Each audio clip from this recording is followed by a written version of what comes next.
Larawan ni Kimi sa Baguio, pinagkaguluhan. Dinala nga ba ni Paulo sa place niya ang actress? I've seen a lot of change, been through a lot of pain.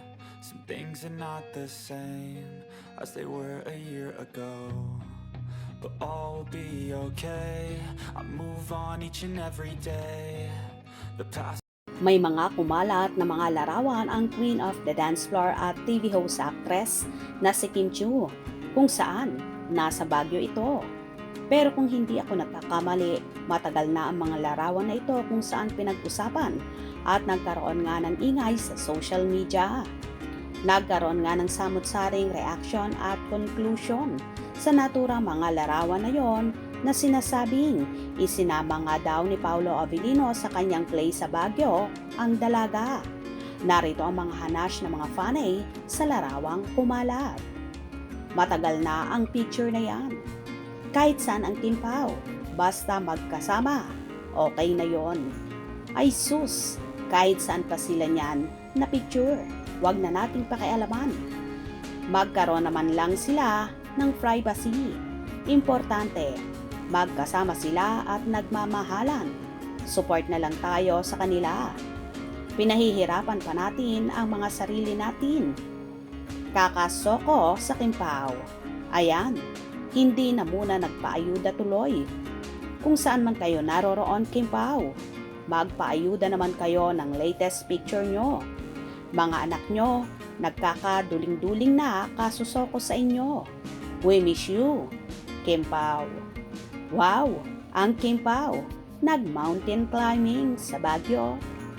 Nag-baby time ang Kim Pao natin. Yeah, I know, pero I think wala sila sa Cebu.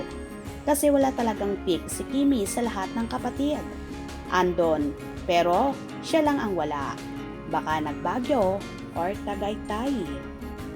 Hayaan na lang natin sila. Basta magkasama sila. Let's be happy. Bonus na lang kung may paayuda. Nasa Baguio ang Kim Pao. Yehey! Happy ako sa nabasa kong comment about sa Kim Pao. May pupuntahan sila. Bago pumasok, kailangang mag-register sila. Si Pao lang ang pumirma. Sabi, hindi raw pwede isa lang ang pipirma kung hindi same ang apelido. Basta ko, alam ko nang ibig sabihin nun. Understood. So kilig. Happy ako. Di okay. Sila talaga. Kulang na lang sa Kim Pao, kasal.